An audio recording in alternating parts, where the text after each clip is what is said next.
The fire in the long gallery of Harrogate had been built for warmth, but on the third evening of the new year, Eleanor Vane used it to burn a future. She stood before the grate in a gown of soft grey wool that had been turned twice at the cuffs, and in her bare hands she held a single folded sheet of parchment, heavy with seals. The household believed her at prayers. The Dowager Marchioness believed her broken. The room around her was all candlelight and old oak, the portraits of dead Harrogate men watching from their gilt frames, and into that silence she fed the contract to the flame, and watched her own name curl and blacken at the edge. She did not weep. She had spent her weeping in the autumn, in the weeks after her father's coffin was carried out the south door, in the long grey afternoons when the solicitors came and the figures were read aloud and she had understood, at last, exactly what she was worth to the men who governed her life. £3,000 of debt against a house she had been born in. A marriage arranged to settle it. A man she had met once across a dinner table, who had looked at her as one looks at a horse before a sale. She watched the seals melt. She felt nothing she could name, only the slow heat against her knuckles, and the certainty that she had finally done one thing of her own choosing. What the room did not know, what the Dowager did not know, what the man whose name had been pressed into that wax did not know, was that Eleanor had sat at a borrowed desk in November and copied every clause of that contract out in her own neat hand, and that the copy lay even now sewn into the lining of her traveling case upstairs. Stay with me, through what the fire could not undo. The truth she carried would not stay quiet long. The man whose name burned that night was Julian Aldous, the Duke of Wycombe, and he had not yet learned that the woman promised to him had set their agreement alight. He was, by the verdict of the season, the coldest man in 3 counties. He spoke little and smiled less. He had buried a wife 2 years before, a fact the drawing-rooms repeated with the relish of people who had never loved anyone.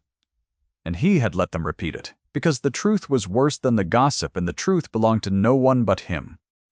He had agreed to the marriage as a man agrees to a transaction, sight of the lady barely registered. The arrangement made between his solicitor and the late Mr. Vane's creditors. The estate of Harrogate marched along the western edge of his own land. Acquiring it through a wife was tidier than acquiring it through a court. He had not expected to think of her at all. Eleanor had not been raised to be sold. She had been raised in the years when her father still laughed, to read 3 languages, and to manage a steward, and to play the pianoforte well enough that strangers stopped talking when she began. Her mother had died when she was 9, and her father had not remarried, and so the house had been hers to run from the age of 14, and she had run it with a competence that the neighborhood found faintly improper in a girl. When the debts came to light after his death, that same neighborhood found its verdict, ready-made. To the county she was just the Vane girl, clever past her station and poor past her cleverness. A problem the Duke of Wycombe had been good enough to solve. The Dowager Marchioness of Harrogate, her father's elder sister, and now the self-appointed mistress of the house, until the marriage could be concluded, said as much within Eleanor's hearing on the morning the banns were first discussed. They were in the morning room, the winter light thin on the worn carpet, and the Dowager was arranging her rings as she spoke. "You will be civil to his grace when he calls," she said, not looking up. "You have nothing else to offer him." A plain girl with a ledger of debts and a head full of opinions. No man wants to hear. He is doing you a kindness. He need not do. Do try to remember it. Eleanor stood very still by the window. Her hand, resting on the sill, pressed flat against the cold stone until the ache in her fingers gave her something to hold that was not the words.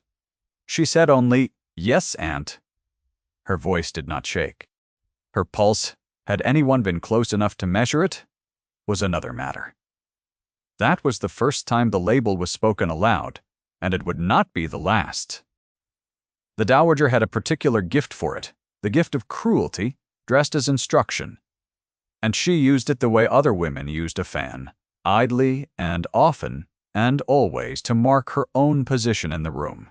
Eleanor had learned to receive it without flinching. She had learned a great many things since the autumn. She had learned that a house full of servants could empty of warmth in a single season, that the undermaids who had once brought her chocolate in the mornings now kept their eyes on their work when she passed, instructed by the dowager that the future was the Duke's and the present owed Miss Vane nothing. She had learned that the people who had eaten at her father's table did not call when the table was sold, that the Pemberton girls who had borrowed her music for 3 winters running found the moment the debts were known that they were always just leaving when she arrived. She had learned that grief and shame, taken together, made a kind of cold that no fire reached, a cold that lived in the chest and woke with her in the gray hours before the maids were up. She had learned to mend a hem so the mending did not show, because there would be no new gowns, because there was no money for anything that did not reduce the £3,000 by a farthing. And she had learned, sewing the copied contract into the lining of her case by the light of a candle she ought not to have spared, that there was a difference between being defeated and consenting to it, and that the difference, small as it was the only thing she still possessed. There was an evening in that long autumn that she returned to often, the evening Mr. Colby, the solicitor, had read the full schedule of the debts aloud in the cold dining-room, while the dowager sat in judgment at the head of the table. £3,000. The figure had hung in the air, like a sentence passed. Eleanor had asked, because no one else would, what portion of it her father had incurred for the house and what portion for the books, and Mr. Jerse. Colby had peered at her over his spectacles, surprised that the daughter wished to understand the arithmetic of her own ruin, and had answered her honestly, which she had not forgotten. The dowager had said that figures were no fit study for a girl, and that the matter was settled, and that His Grace of Wycombe had been gracious enough to make an offer that cleared the whole of it. Eleanor had understood then with great clarity that she herself was the offer. She was the thing being exchanged for £3,000. She had sat very straight in her chair and said nothing, and she had gone up that night and begun in secret to copy the contract she had not yet been shown, but knew was coming, because some instinct older than her grief told her that a woman with no power left should at least keep a true record of the terms of her own sale. The Duke called on a Tuesday. The snow had come in the night, and the drive at Harrogate lay white and unmarked until his carriage broke it. Eleanor watched him descend from the window of the upstairs landing, where she had no business being and where the dowager could not see her. He moved without hurry. He was tall, and the dark blue of his greatcoat was very plain against the snow, and he stood for a moment in the cold, looking up at the front of the house, as though he were pricing the stone. Then he went in, and Eleanor went down the back stair to the morning-room to be presented. As a thing is presented, he rose when she entered. That was the first surprise. Small and easily dismissed. But she noticed it because the men of her acquaintance did not always trouble. He bowed. She curtsied. The dowager performed the introductions with the warmth of a woman reading an inventory, and Eleanor kept her eyes lowered as she had been instructed, and so she did not see the Duke's face change. She heard, though, him decline the chair the dowager offered him, the one that would have placed his back to Eleanor, and take instead the one that faced her. And she felt, without understanding it, the particular weight of being looked at by someone who was actually looking. "Miss Vane," he said. His voice was low and level, the words unhurried. "I am told the library here is a good one." The dowager began to answer for her. Something about the late Mr. Vane's unfortunate fondness for books. But the Duke did not turn his head toward the dowager. He waited. He waited for Eleanor. And Eleanor, who had been silent in that room for 3 months, looked up and said, "It is the best thing in the house, Your Grace. My father spent on it what he ought to have spent elsewhere. I do not regret his choice, though. I have inherited the consequences of it." The dowager's fan stopped. Across the small room something moved in the Duke's gray eyes, a flicker there, and gone. The first crack in a surface she would spend weeks believing she had imagined. He inclined his head. "Honesty," he said. "How unusual." He did not say it warmly. He said it as a man notes a thing he had not expected to find. Yet he had marked her, and the marking had happened in front of the dowager. And the dowager did not like it at all. What followed, across the cold weeks of January, was a courtship that was not a courtship conducted under the eye of a woman determined to keep it a transaction. The Duke called when the roads allowed. He asked to see the library, and Eleanor showed it to him, and he stood among her father's books with an attention that unsettled her. He took down a volume of Cowper and found her own penciled notes in the margin, the small, neat hand annotating a line about domestic peace. He read them and said nothing, only turning the pages slowly, while she stood by the window, and her heart did something foolish and uninvited.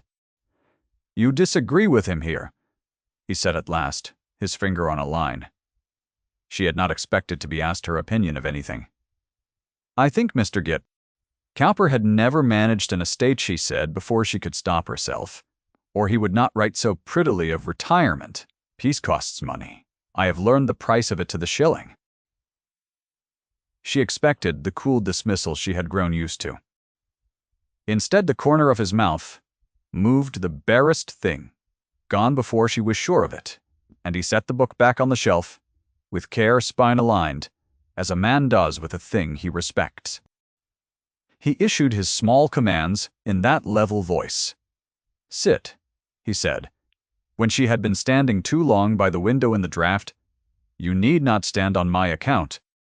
Once, when the fire had burned low and she had not rung for more coal because coal cost money the house no longer had, he had risen and crossed the room and built it up himself with his own hands, kneeling at the grate in his fine coat as though it were nothing, and said without looking at her, "Mind your health, the wedding will want you well." She had heard a command, she had heard the marriage spoken of as a thing he intended to keep, a possession to be maintained in good order. She had not heard, because her wound would not let her hear it. The protection folded inside the order, the noticing that a man does not perform for a transaction, the particular attention of a man who has watched one person grow cold and will not, if he can prevent it, watch another. He did not know how to offer comfort with his hands open. He had forgotten the way of it or never learned it. So he commanded, and inside each command, had she been able to hear it, was the thing he could not say. She did not trust it. How could she? She had been told too plainly and too often what she was. Every kindness she filed away as strategy, every glance as accident, every command as the simple management of a possession he had agreed to acquire. The Duke of Wykeham wanted Harrogate, and she came attached to it, and a wise man took care of his property. That was all. She told herself that was all, on the nights when she lay awake, and found that she could place him in any room by the quality of the silence, on the mornings when she dressed with a care she despised herself for taking. The witnessing scene came on a gray afternoon in the second week, though Eleanor did not know she had been witnessed until much later. In the village below Harrogate there lived a girl of perhaps 7 named Lucy Marsh, the daughter of the laundress, and Lucy had taken a fever after Christmas and been left, while her mother worked the long day at the great house, in the care of an elder sister too young for the task.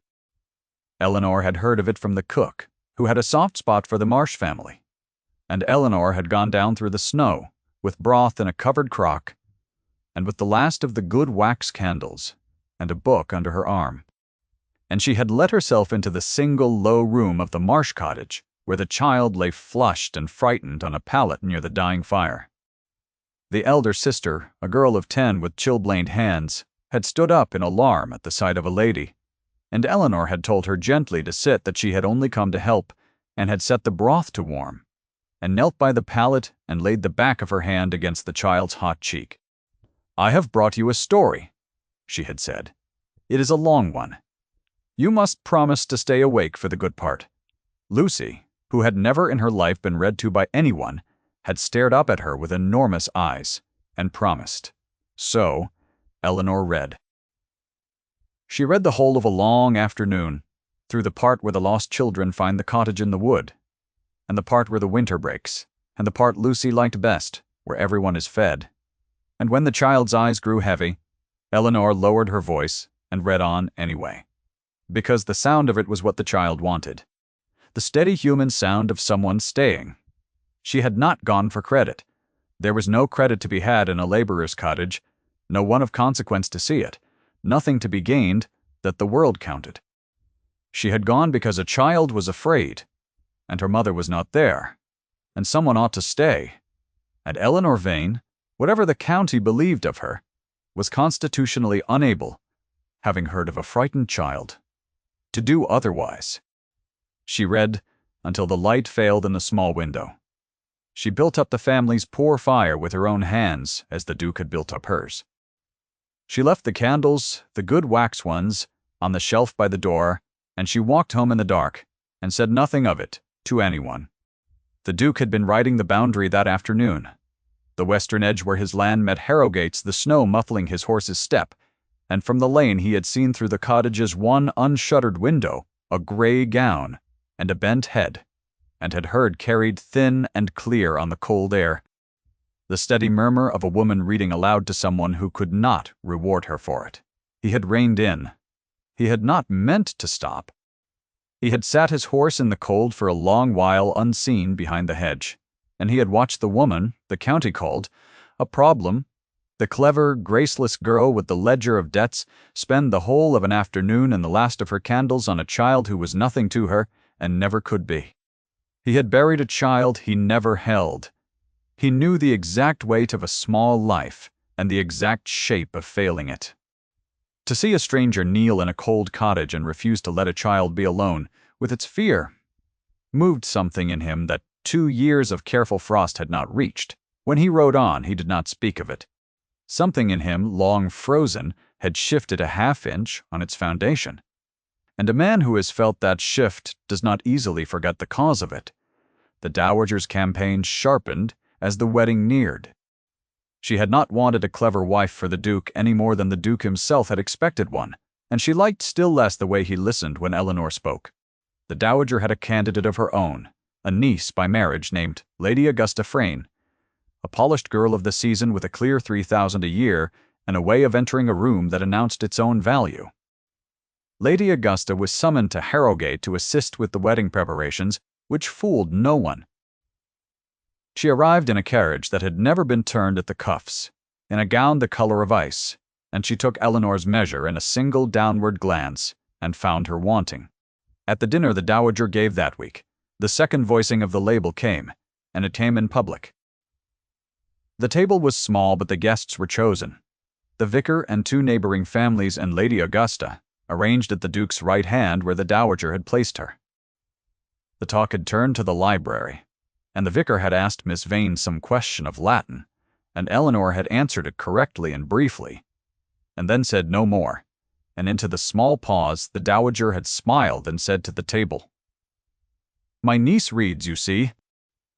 It is her single accomplishment. A pity it is not one a husband requires. Lady Augusta, now, sings most beautifully.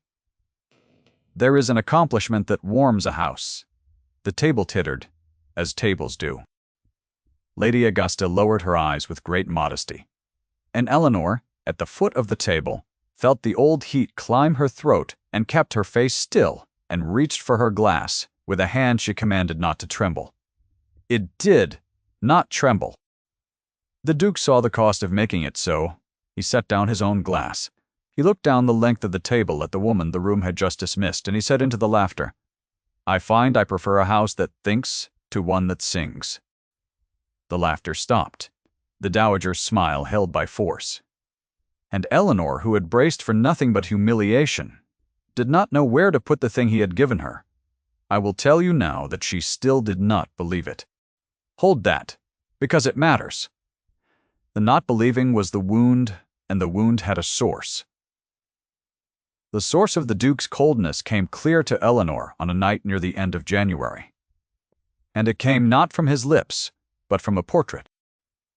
She had been sent with a message to Wykeham, the dowager finding reasons to use her as a servant when it suited, and she had waited in a small gallery off the main hall while the footman went to find his master. The room was dim, lit by a single branch of candles, and on the far wall hung the portrait of a young woman in a yellow gown, fair and laughing, painted by a good hand. Beneath it, on a small table, lay a child's silver rattle, tarnished, untouched, the kind of object a careful house would have put away. Eleanor stood before the portrait and understood, the way one understands a thing all at once, that this was the wife the county spoke of, and that the rattle had belonged to a child, and that neither the wife nor the child was anywhere in this silent house. Her name was Frances. The Duke had come in without sound.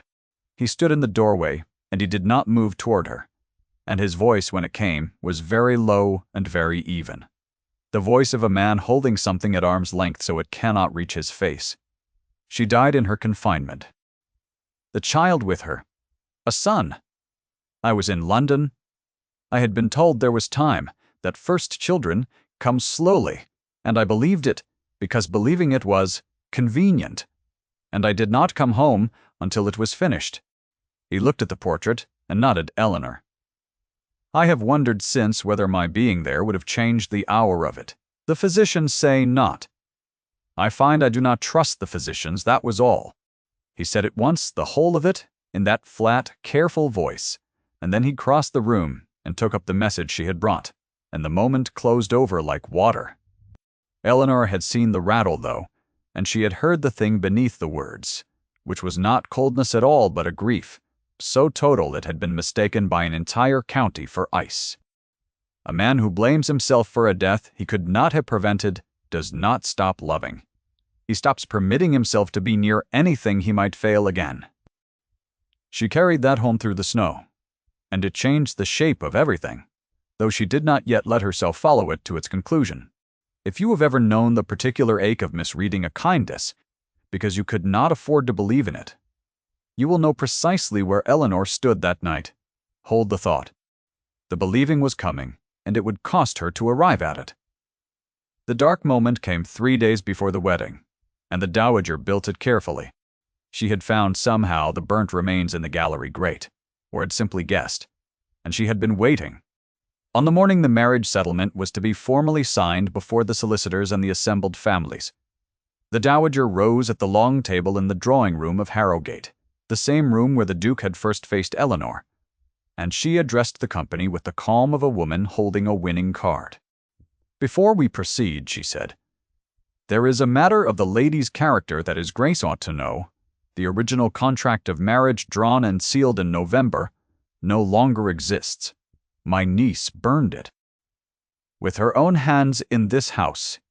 In secret, a girl who would destroy a sealed agreement is a girl who keeps faith with nothing. His Grace is buying, not a wife, but a liar, and I will not see this family deceived." She turned to Eleanor. "Well, do you deny it?" The room turned with her. The solicitors looked up from their papers. Lady Augusta, seated again at the Duke's side, allowed herself the smallest curve of satisfaction. And the Duke said nothing, his face gone still as stone. And into that silence the dowager delivered the label for the third and final time, softly now, almost gently, the way one delivers a verdict already won. "I told you what she was. A clever, graceless girl who values nothing she cannot use, you see it now." Eleanor stood.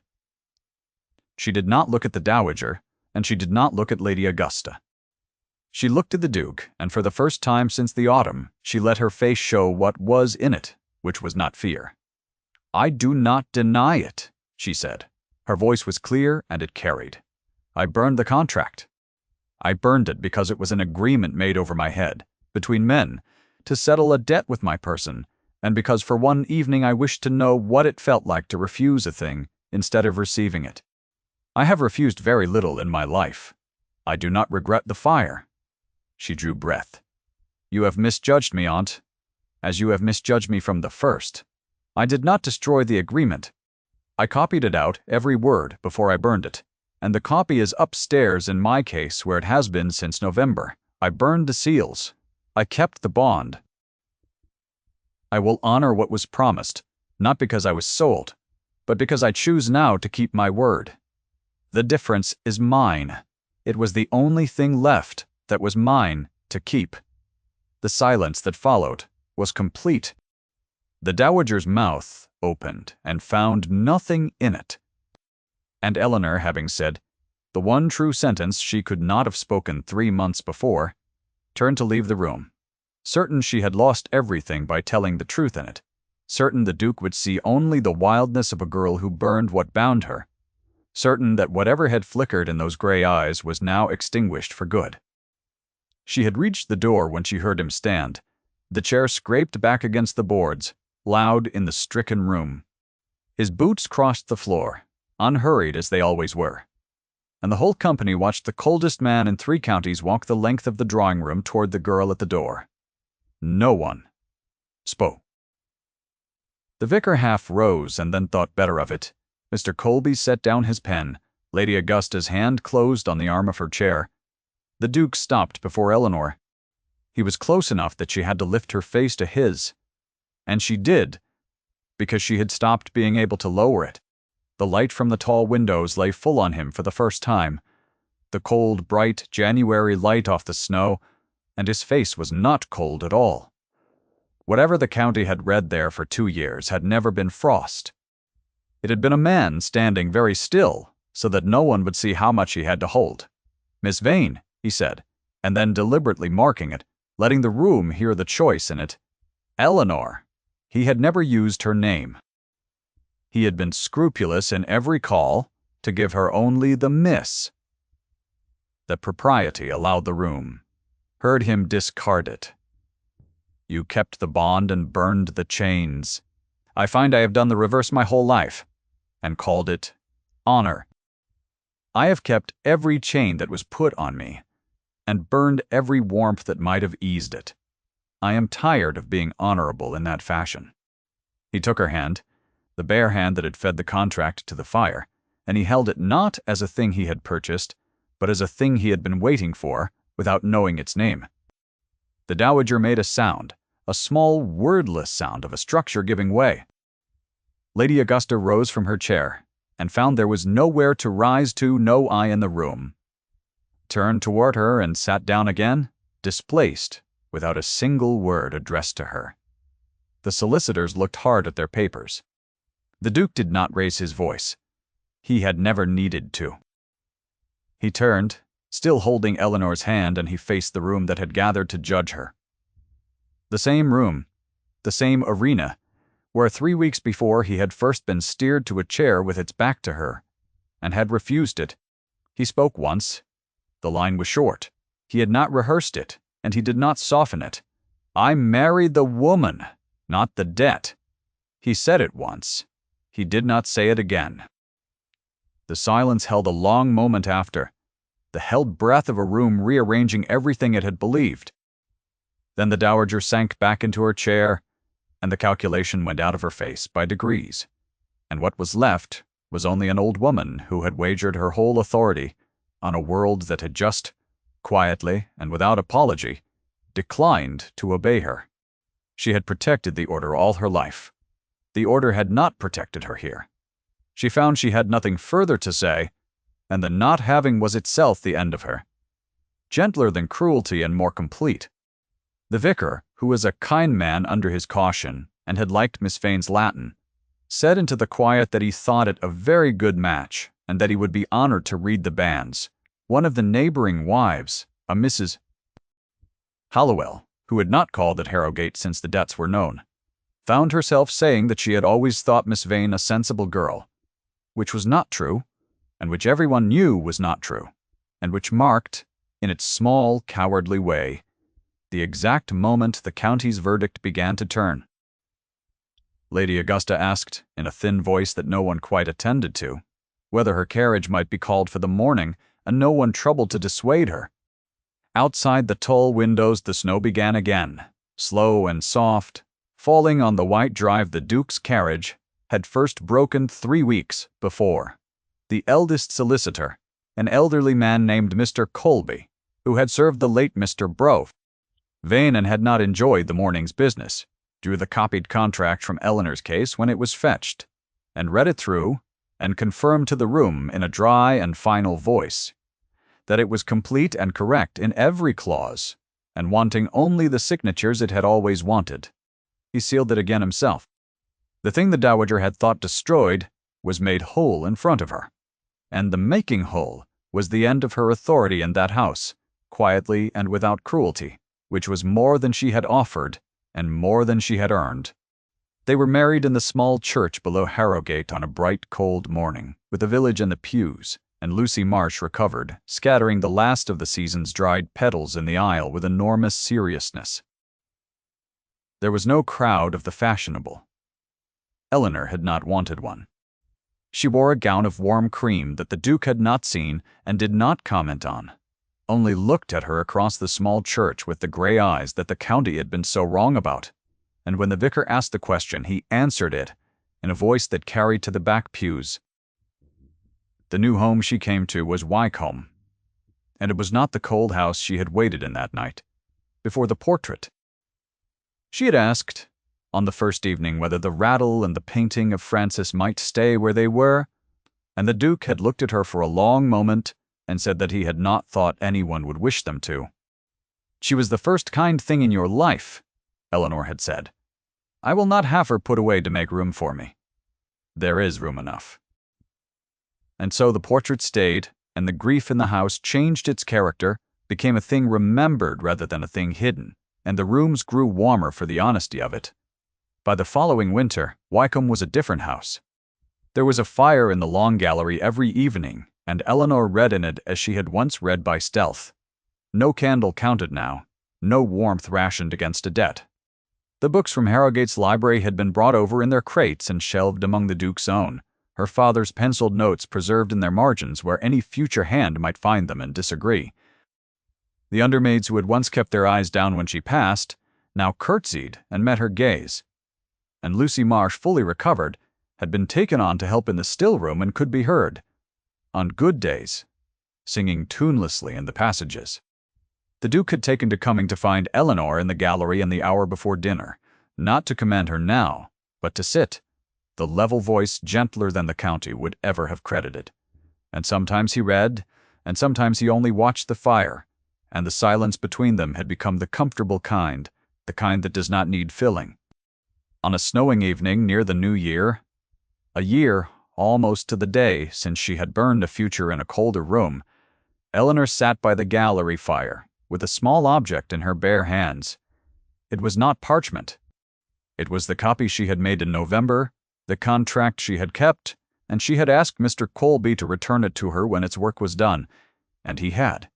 She did not burn this one. She had thought she might. The symmetry of it, the closing of the circle. She found she did not wish to. She folded it once more along its old creases and set it on the mantel beneath a small framed sketch of Francis that the Duke had given her leave to hang there. The two things side by side, the kept bond and the remembered loss. And she understood that she had burned the wrong thing that first night and saved the right one without knowing why. The fire moved. The snow came down past the dark windows. From the far end of the gallery she heard his step, unhurried, crossing the floor toward her, and she did not lower her face when he came near. She had stopped needing to. She kept the bond. She had only ever needed to keep it freely. Thank you for staying. Till the end. If Eleanor's choosing stayed with you, leave a word below with the moment you would have underlined.